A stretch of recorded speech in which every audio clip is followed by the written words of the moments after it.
Mga kapuso, gusto niyo ba magluto ng masasarap na putahe pero kulang kayo sa magamit sa kusina? Naku, huwag po mag-alala dahil ang mga pagkain po tulad ng potato tortilla, mac and cheese at maging dessert tulad ng chocolate cake at cookies, pwedeng-pwedeng iluto sa pamamagitan lang ng mug. Balitang hatid ni Trisha Zafra. Ang mainit na kape, tsaa o tsokolate, perfect daw i-enjoy gamit ang mug.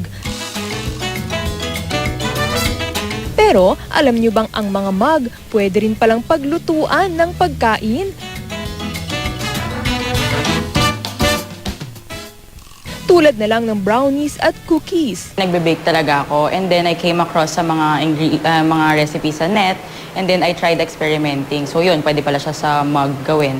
So easier and mas convenient siya. Paghalu-haluin ang butter, asukal, asin, harina, itlog, cocoa powder at chocolate chips sa mug at i-bake sa high-heat microwave oven sa loob ng 1 minuto. Presto! Meron ka ng brownie in a mug. Pwede ring mag-eksperimento ng ibang ingredients gaya ng peanut butter at marshmallow para makagawa ng coconut mug cake o di kaya chocolate chip cookie. So good.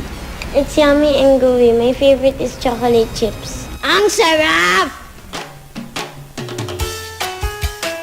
Kung gusto nyo na may chocolate cake na medyo gooey, dagdagan lang ng itlog at gatas ang recipe. Ang sikreto raw sa perfect mug pastries, pulidong timing para makuha ang tamang consistency. For consistency and texture, makikita mo naman sa microwave kasi masisilip mo siya. For example, or if ever hindi ka confident kasi not all microwaves are the same. So kung hindi ka confident, you can always naman turn it off to check and then redo it.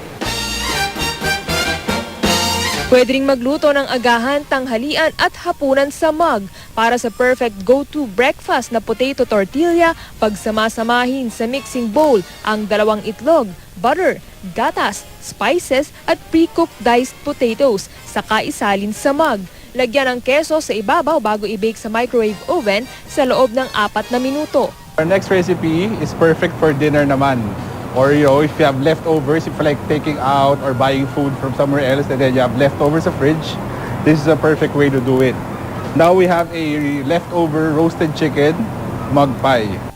Paghaluin sa mixing bowl ang roasted chicken, celery, carrots at bechamel sauce na gawa sa harina, gatas at butter. Sakay dagdag ang mashed potatoes at i-bake sa oven sa loob ng 4 na minuto.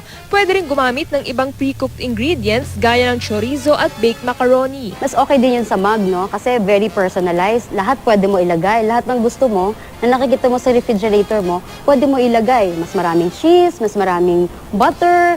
So, pagka ikaw ang gumawa, parang personalize yun. At para lang sa'yo, pang isang tao lang. Pero hep-hep, ingat lalo sa pagpili ng mug. Use the mug that's, makapal. Okay? And then, pag naluto na natin, syempre, gumamit tayo ng pot holder or any pamunas natin na malinis. At paalala sa pagkain, be careful, it's hot. Trisha Zafra, GMA News.